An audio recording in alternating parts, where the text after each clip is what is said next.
When you think of the history of the Philadelphia Eagles, the first thing that should come to mind is defense. The time has come. Come on. Come on. You know what time it is! You know what time it is!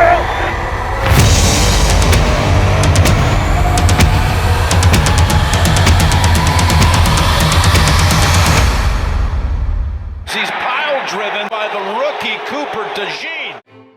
Whether it's all-time great players like Brian Dawkins coming out of the tunnel to hype up the crowd before a big game, or him lowering the boom on the other team's best player, or maybe Reggie White's dominance off the edge while winning Defensive Player of the Year in 1987 by getting 21 sacks in only 12 games played. As the Philadelphia Eagles franchise holds several prominent NFL defensive records throughout their almost 100-year history, including being the only team in NFL history to win back-to-back championships by shutout when they beat the Chicago Cardinals in 1948 by a score of 7-0, then beating the Los Angeles Rams 14-0 the following year in 1949. The Eagles also hold several league sack records, including having the most sacks in an NFL game with 14 against division rival New York Giants in 1952, and the most sacks in NFL history since the NFL officially started recording sacks as an official statistic in 1982, with 1,903 at the time of this recording, almost 70 sacks ahead of the closest competition in the Pittsburgh Steelers. And in 2022, they also challenged for the single season record of 72 sacks set by the all-time great defense of the 1985 Bears, and although they fell short ending with 70 sacks, they became the first and only team in NFL history to have 4 players on one team reach double-digit sacks in a season. Their best defensive team achievement, though, belongs to the 1991 Philadelphia Eagles defense,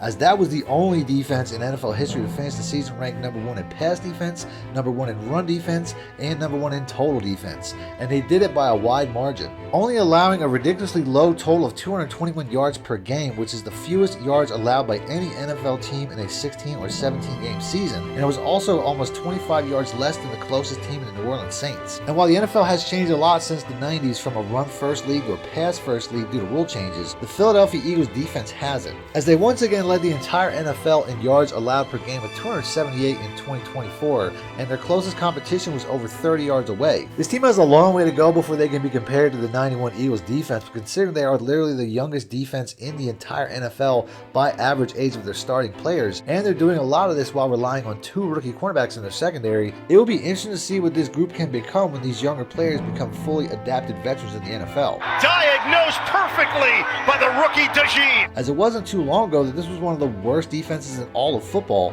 as early as last season, as a combination of aging veteran players and bad coaching saw this team plummet in almost every statistical category after a strong 2022 season saw their defense carry them all the way to a Super Bowl. As the 2023 Philadelphia Eagles saw their defense completely fall apart, finishing 26th in total yards allowed as well as 3rd worst in points allowed, adding one more NFL record to the Eagles' defensive reputation for most historic turnaround in NFL history, as the 2024 Eagles became the first and only team ever to have a defense rated 22nd or lower in a season, only to finish with the number 1 ranked defense the following year. So in today's video, we're going to take a deep dive into this historic turnaround to see how the Eagles went from the worst defense in the NFL to the best in just one season. It gotten better and better as the season wore on.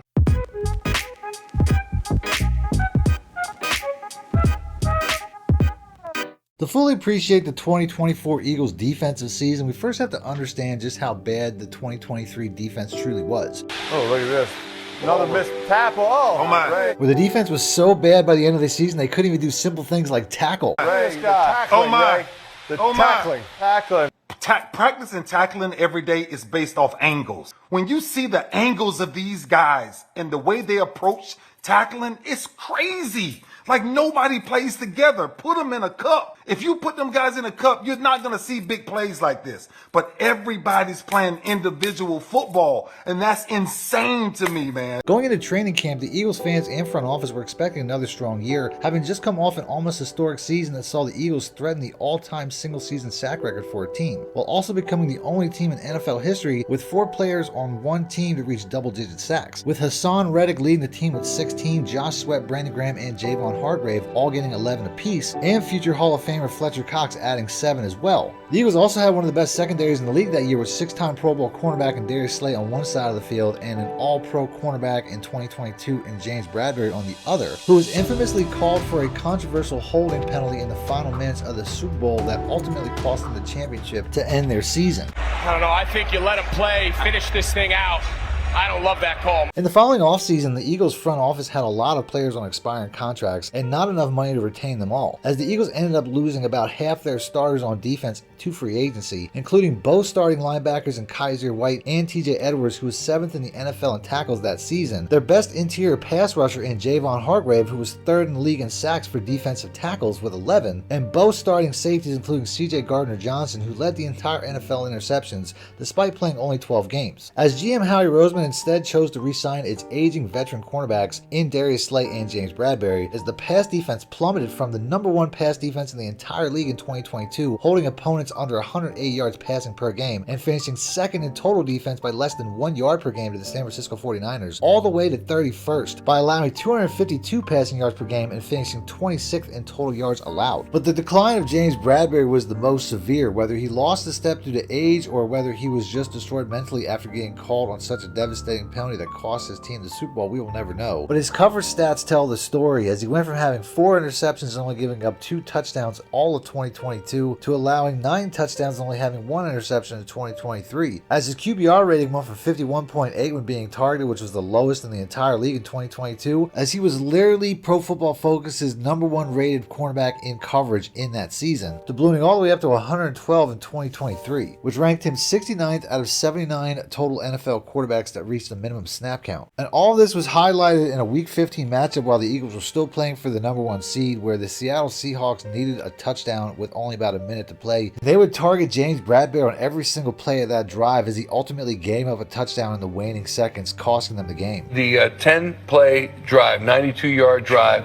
that ended with a touchdown to win it for Seattle with 33 seconds left. James Bradberry was victimized 4 times on that drive, including on the game-winning touchdown. Here's Bradberry. As the Eagles experimented with moving him to safety, but ultimately putting him on injured reserve at the start of the 2024 season, that he was expected to come back from in about 6 to 8 weeks, as he hasn't been heard from since, and it's been rumored that he's settled into a player coaching role as of the time of this recording. The biggest losses, however, would be to the coaching staff, as both coordinators would go on to head coaching jobs elsewhere, but the loss of defensive coordinator Jonathon Gannon probably hurt the most. Not because he was that good, but more because of the time frame, as he previously committed to staying another season with the Eagles. Might be your last one here, because you might get the call. No, Philly's keeping me. We're good, bad, or indifferent. I'm staying here. Before changing his mind and taking the Arizona Cardinals head coaching job just 2 days after the Super Bowl was played, and after the best defensive coordinators had already signed to other teams, including the Eagles' #1 candidate in Vic Fangio, who had helped the Eagles as a consultant during the bye week leading up to the Super Bowl, as he had long expressed desire to move back to Philadelphia since he grew up as an Eagles fan in the area and also wanted to be closer to his family home. And this wasn't a coincidence, as in May 2023 it was revealed that the Cardinals had improperly contacted Gannon during the Eagles' playoff run, violating the NFL's anti-tampering policy, and the Eagles and the Cardinals settled the matter, with Arizona agreeing to swap 3rd-round picks with the Eagles in the 2023 draft and giving the Eagles an additional 5th-round pick as well. The best the Eagles could do this late in the process was hiring Desai, who worked under Vic Fangio in Chicago and Denver, but they also hired Patricia as a senior defensive assistant that turned out to be a backup plan if Desai didn't work out. And after embarrassing back-to-back blowout losses to the San Francisco 49ers and Dallas Cowboys, Tackling. Nick Sirianni demoted Desai for Patricia, but things only got worse from there, as the Eagles lost 6 of their last 7 games, ultimately losing in the first round of the playoffs by another blowout, where everyone on the defense just looked completely lost under the new coaching. Tackling. So much so that the Eagles would have to replace both coordinators again after just 1 season, and some were even calling for the Eagles to replace their head coach in Nick Sirianni. So much so, going into halftime, it was actually reported from somebody that was there that the Eagles fans were chanting, "Fire Nick!" Just 1 year removed from a Super Bowl appearance. But the Eagles front office would instead elect to hire a new offensive coordinator in Kellen Moore to fix the offense, and finally be able to bring in Vic Fangio to fix the defense, as he was able to secure his release from the Miami Dolphins, as they mutually agreed to part ways due to Fangio wanting to be closer to his family home in Philadelphia. Only now, instead of taking over a veteran unit that finished 2nd in total defense, he would be taking over the youngest defense in the NFL by average player age. It's very cool. You know, me and Nolan had a great connection at Georgia. And I plan on bringing that to the Philadelphia Eagles and having a great connection out here and balling out. As they would also go on to lose even more key veteran players from their defense in the 2024 offseason, including future Hall of Fame defensive tackle Fletcher Cox. Well, today's the day. Who would retire, and all-pro edge rusher Hassan Reddick, who would force his way out of town while looking for a new contract. But Vic Fangio is no stranger to building a great defense from nothing, as that is exactly what he had to do when he was hired as a defensive coordinator for the very first time in 1995. When the Carolina Panthers expansion team hired him in their very first inaugural season, and he was able to turn a roster of complete strangers into a top 10 defense in almost every category, including being 8th in points allowed, 6th in net yards allowed, and 5th in takeaways. And they would only get better in their second season, ranking 2nd in points allowed and carrying the Panthers to a conference championship game in just its second season in 1996, and putting Vic Fangio on the map, as only time will tell how much better this defense will get next year. The Eagles had spent the majority of their draft capital over the previous 3 seasons leading up to 2024 prioritizing defensive players though. Philadelphia Eagles select Quinyon Mitchell, defensive back, Toledo. Cooper Dejean, DB, Iowa. Let's go! As the Eagles had 10 picks in the first 3 rounds of the NFL draft from 2022 to 2024, and used 8 of those 10 picks on the defensive side of the ball, while also using 4 of them to take players from what many consider to be the greatest college defense of all time in the 2021 National Championship Georgia Bulldogs defense. To select a linebacker from Georgia, Nakobe Dean. Jordan Davis, defensive tackle, Georgia. Jalen Carter, defensive tackle, Georgia. Nolan Smith, linebacker, Georgia. Go Birds! In moves that immediately had the entire NFL world buzzing about this defense's potential for the future. It's just basically the 2021 Georgia Bulldogs just unleashed. I'm just so sick to my stomach right now. Not only does he have veteran Next to Fletcher Cox, it's him and Jordan Davis for like the next 5 years. That is just... Don't y'all just have Nakobe Dean?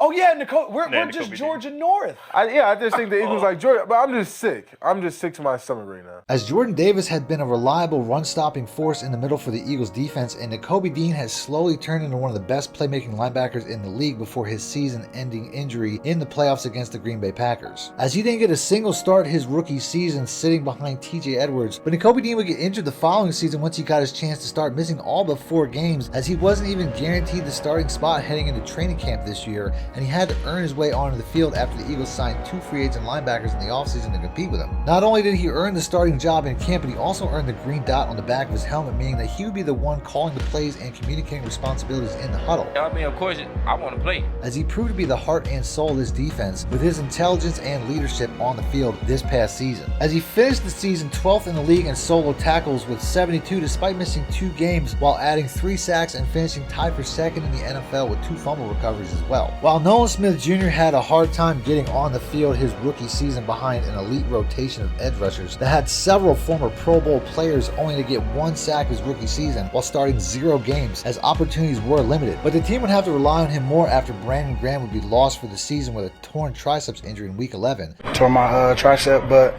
man, hey, like I told the boys, man, we got the mission. The mission's still the mission. As he has been on an absolute tear, getting 9.5 sacks in his last 14 games since week 6, as only 7 players in the entire NFL have had more sacks in that period of time, and they are all considered elite edge rushers. As he's been getting better every week with 3 sacks already in just 2 postseason games, as well as having 11 pressures, which is said to be the most in the playoffs at the time of this recording. With his blinding speed off the edge maturing into the Eagles' own version of Micah Parsons before our very eyes. Nolan's my guy. His ceiling is high. But none of these players had any success their first season due to lack of playing time, with the exception of Jalen Carter, who burst onto the scene in 2023 with a Defensive Rookie of the Year caliber season despite the Eagles' defense falling apart, finishing second to only Houston Texans edge rusher Will Anderson, who got only 1 more sack even though Jalen Carter received double teams at twice the rate, as some people thought that he hit the rookie wall and wasn't in good enough physical condition needed to make it through a 17-game season compared to the 12 games as played in college, as this conditioning was also a big question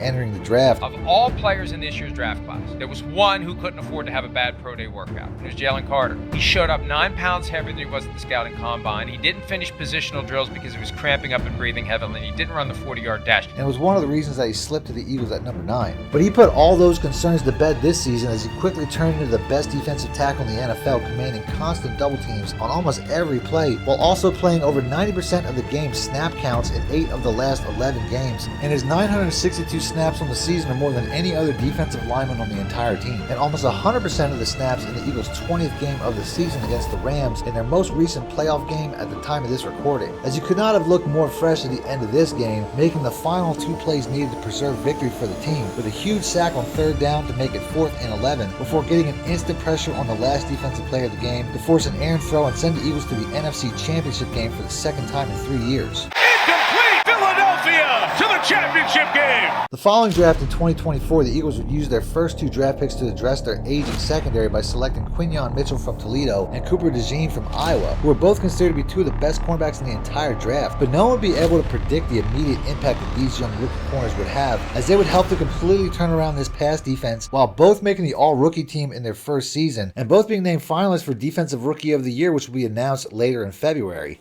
As Quinyon Mitchell started every game of the season while starting his career with an impressive streak of over 500 coverage snaps without allowing a touchdown, finishing the year allowing only 0.5 yards per coverage snap, ranking him 2nd among qualified cornerbacks in the league as reported by 975 The Fanatic, quickly earning the reputation of a shutdown cornerback and receiving the nickname Quinyonimo Bay after holding some of the best receivers in the league to under 30 yards in his coverage, reminiscent to the legendary Revis Island from the New York Jets. Been on you all day, Cook. How many catches you got? You got 1 catch, you got to win. But despite his dominant play, the team record wasn't reflecting it, as they were 2-2 and coming off of a blowout loss to the Tampa Bay Buccaneers, the same team that knocked them out of the playoffs last year. But the defense was completely transformed when Dejean was inserted into the starting lineup after the team's early bye week in Week 5. The defense was allowing 24 points per game through the first 4 weeks, while allowing only 16 points per game in the next 12 games that he played in, only losing 1 in that entire span. As the Philadelphia Eagles passing yards allowed per game would drop from 237 in the first 4 weeks to 154 over the rest of the season, as he would not allow a single touchdown in coverage all season, ending with the 12th highest coverage grade of all cornerbacks with a 79.3, and the 4th highest overall grade amongst all 223 cornerbacks graded with an 82.7 according to Pro Football Focus. If you guys want to learn more about the Philadelphia Bulldogs or the 2 cornerbacks that the Eagles took in the 2024 draft, I made entire videos dedicated to just these 2 topics, and I'll have them popping up on screen at the end of the video, so if you want to check that out, just click the links. The Eagles also had more money to spend before the 2024 free agency season, and this time around they paid top dollar to bring in a new edge rusher in Bryce Huff. But apparently someone forgot to run that idea by Vic Fangio, as he immediately found himself in the doghouse and saw very little snaps throughout the season, including 0 in the Eagles playoff game against the Rams and only 1 in the entire postseason at the time of this video, as Vic Fangio instead chose to play rookie Jalyx Hunt, who is rumored to be Vic Fangio's favorite defensive prospect in the entire draft. Hear Daniel Jeremiah say that Jalyx Hunt was one of Vic Fangio's favorite prospects in the draft. And he rewarded them by getting a sack in the Rams game despite only playing 17 snaps. A sack back to the 18, Jalyx Hunt. As Jalyx Hunt might be an important edge rusher of the future in Vic Fangio's scheme. You know, we're going to develop him like we talk about. This is a perfect developmental guy for us because of the tools in his body and his character. As Jalyx Hunt had a 9.22 relative athletic score, which isn't surprising considering that he played safety in college. And Fangio has proven that he doesn't care what a guy gets paid. He's going to do things his way, as the Eagles also signed a former All-Pro linebacker in Devin White, who was expected to be the team's starting middle linebacker, but was ultimately cut without playing a single snap for the Eagles, as Vic Fangio was too busy working with another free agent linebacker that signed a 1-year deal in 2024 offseason named Zach Baun, who had only started 14 games in 4 seasons after being drafted in the 3rd round of 2020 by the New Orleans Saints, and he was seen as a special teams player at this point in his career. Oh, for sure. Special teams is in my blood. I don't want to ever lose special teams, and I always want to be a part of that. I definitely think I can continue to contribute and be a leader at that. But Vic Fangio saw something more. When I evaluate players, there's no checkbox, things you check off. You just watch the tape, watch the movement patterns, watch the player play. Howie brought him up to me first, but he had a vision for him as a backup outside linebacker, special teams demon. And after I watched it, I said, no, I think he's an inside linebacker. And luckily, it hit. As he immediately inserted Zach Baun into the rotation at middle linebacker very early in training camp, to everyone's surprise, before winning the starting job outright and bursting onto the scene in his first start with the Eagles when they played the Packers in the season opener in Brazil of the nationally televised game, where he led the Eagles in tackles with 15, almost doubling his closest teammate, while also ending the game literally with 2 sacks, including one on the final play to preserve victory. Game ender!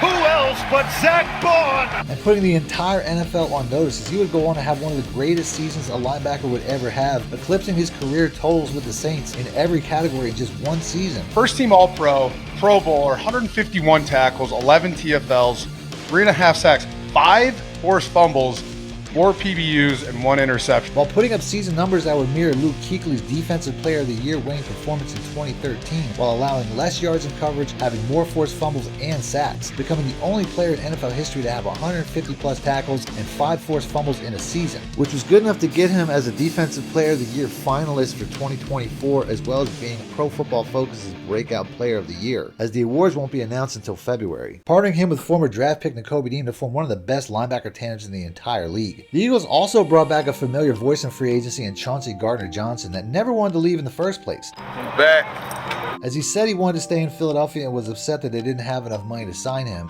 I want to be here, so started something here, started a legacy here, I want to finish it here, so why not?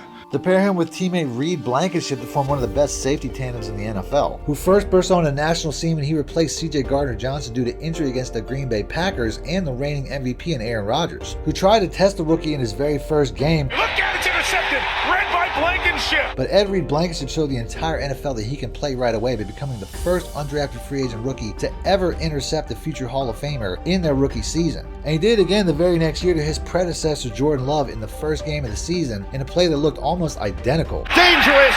Picked off. Reed Blankenship. Finishing the year tied for 10th in the league in interceptions with 4, as he proved that he is a top-tier safety in this league. As CJ Gardner Johnson finished the season with 6 interceptions once again, just like his previous season with the Eagles, proving the Eagles to have one of the best safety tandems in the league. As Reed Blankenship, Darius Slay, and CJGJ proved to be the common denominators, as the 3 would help the Eagles return to the #1 pass defense in the NFL for the second time in 3 seasons, as the young rookie cornerbacks would help the Eagles defense improve on their 2022 passing defense, where they allowed 6.4 yards an attempt in 2022, all the way down to a league low 6 yards per attempt in 2024, which is almost a full yard below the next nearest teams. A number that should only get lower as this team's young players mature and learn Vic Fangio's revolutionary system, as Vic Fangio has had a top 5 defense in either points or yards allowed 7 times in his career, ranking first in points allowed only once in 2018 with the Chicago Bears, while finishing 3rd in yards allowed that season. But he's never ranked first in yards allowed until this season with the 2024 Philadelphia Eagles, which is the first time in his storied career that he finished in the top 2 in both yards and points allowed, making this the greatest defense that he's ever been a part of, as he only has one thing missing from his legendary NFL coaching career as a defensive coordinator, and that's a Super Bowl championship, as the Philadelphia Eagles are currently only 2 wins away from making that happen. And how sweet would it be for him to bring that championship back to his hometown while coaching his childhood favorite team? And even if he doesn't win the Super Bowl this year, you have to think that he will have a lot of chances, since he is currently heading the league's youngest defense filled with budding superstar players. But if he does win it this year, we might just be looking at the next NFL dynasty.